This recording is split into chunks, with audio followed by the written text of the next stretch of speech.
Hepe, magandang araw ay kaugnay po nitong sa ano bang naitulong nitong command center. Dahil pagkaalam ko nitong bagong taon merong nahuling basag kotse. Dahil matagal na itong mailap nitong mahuli, no?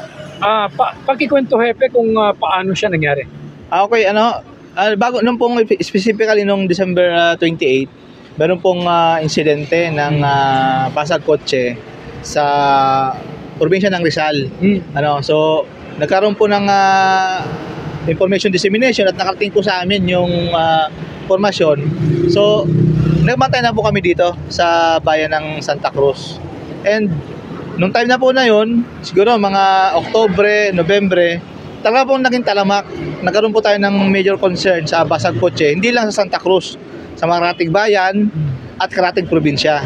Ngayon po, sa bawat insidente po na ito, ang nakapagbigay po sa atin ng linaw, ayun po ang ating command center monitoring. May mga insidente po na nasusubaybayan po natin yung kanilang galaw pagkatapos ng krimen at nabibigyan po tayo ng idea kung anong description at anong mga sasakyan na ginagamit ng mga ito. At nung pong gabi na nga po yun, mabalik po ako dun sa isang insidente, dahil po hindi po sila nakakuha ng magandang amount sa kanilang aktibidad. Pagdating po dito sa Santa Cruz, hold up na po ang kanilang ginawa. At sa tulong po ng mga CCTV na ating command center, natuntun po natin kung saan sila nagtungo. At dahil doon, nahuli po natin sila na hawak yung mga ninakaw na gamit do sa ating mga biktima. Ilan po yung nahuli, Hepe? May dalawa po tayong nahuli na sila po ay mga dayo talaga ng mga taga Manila. Saan particular sa Manila, Hepe? Isa pong taga Tondo at isa pong taga Santa Cruz sa Manila. So, sana po sila ngayon naka-detain? Ngayon po ay nasa BJMP na po sila ng Santa Cruz. BJMP. Nakasuhan na po natin sila ng kaukulang kaso. Nasampahan ng kaukulang kaso. Pero ilang months, ilang weeks itong minamatsagan nyo, Hepe, para sila yung masakote? Actually, nagsimula po itong mga aktibidad nilang ganito noong pong Oktubre. Simula po Oktubre, nakipag-ugnayan na po tayo sa command center at nagkaroon po tayo ng monitoring. Dahil po, actually yung command center na Santa Cruz is isa sa pinaka maganda, isa sa pinaka high definition sa buong Port District. So, nagkaroon po tayo ng database ng kanilang mga sasakyan ginagamit at kung anong kanilang mga itsura. So, araw-araw po natin minamanmanan sa command center yung mga same description. And true enough, dahil po sa tulong din ng ating command center, ating mga mamamayan, naaktuhan po natin itong mga basag kotse gang na ito. Sa datos po ba ng Santa Cruz sa Hepe, ilan na po yung mga nahuli sa pamamagitan ng CCTV na ito, yung command center na ito? Balisi po sa ating data, humigit kumulang na po ito 250 na mga kaso.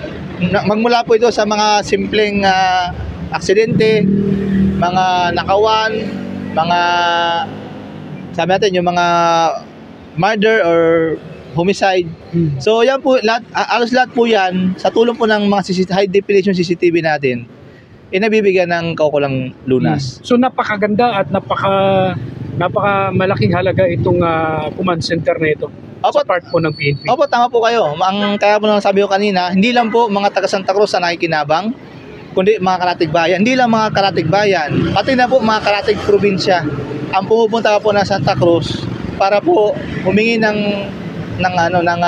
pag-alalay sa ating pong command center. Opo.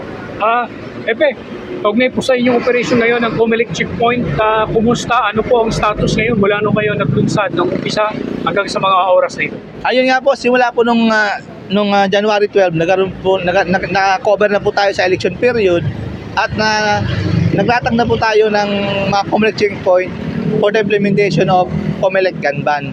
So tatakbo po ito ng 6 na buwan at very particular naman po ang guidance ng ating headquarters din ng Comelec sa mga alituntunin na dapat nating gawin sa ating mga motorista, ano po yung mga dapat nilang sundin habang nagkakaroon po tayo ng mga Comelec checkpoint kagaya nito. Ano pong mga ipinagbabawal na hindi dapat nilang dalhin?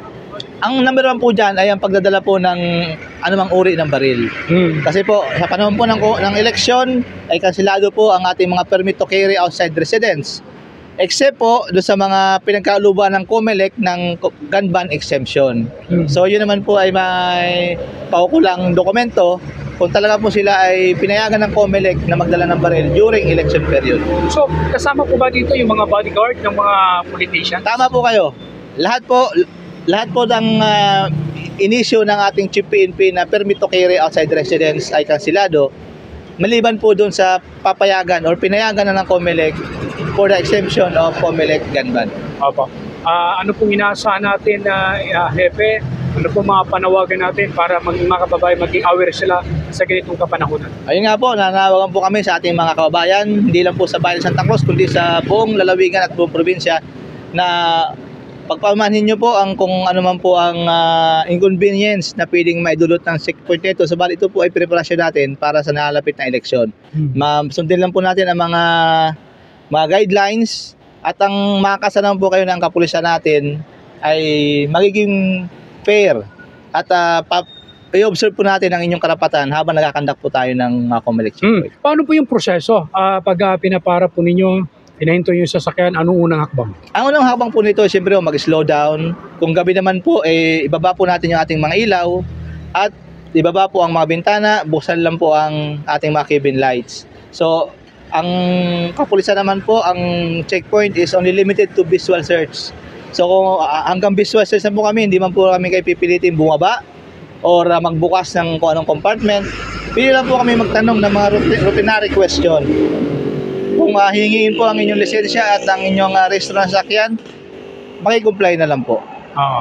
So po, maraming salamat po Hepe sa inyong panawagan at advisory sa ating mga kababayan. Okay po, maraming pong salamat.